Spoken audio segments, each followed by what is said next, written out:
الحمد لله رب العالمين والصلاة والسلام على سيد الأنبياء والمرسلين وعلى آله وأصحابه أجمعين اما بعد.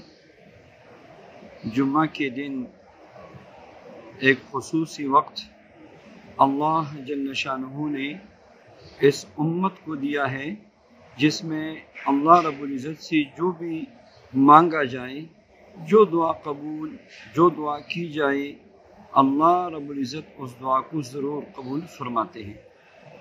وہ وقت کون سا ہے؟ اس میں علماء کے بہت سارے اقوال ہیں، مگر سب سے زیادہ جو علماء متفق ہیں اس بات پر کہ وہ وقت جمعہ کے دن عصر کی نماز کے بعد مغرب تک کا وقت ہے. اس میں خوب اللہ سے دعائیں مانگیں اور دعا کی قبولیت میں کوئی شک نہیں ہے. یقین کے ساتھ، توجہ کے ساتھ، یہ قیمتی وقت ہے، اس کو ہرگز ضائع نہ کرے اور اس وقت کو قیمتی بنائے.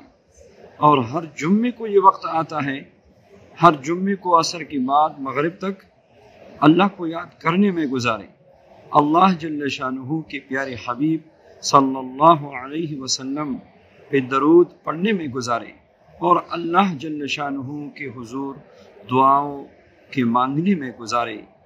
اللہ سے اپنی حاجات کو قبول فرمائے، اپنی دعاؤں کو قبول فرمائے. اس وقت کی قدر کرے. ایسا مبارک وقت ہے فیہا خلق آدم، جس میں آدم علیہ السلام کی پیدائش ہوئی تھی. ایسا مبارک وقت ہے جس میں اللہ رب العزت ضرور دعاؤں کو قبول فرماتے ہیں. وآخر دعوانا الحمد للہ رب العالمین.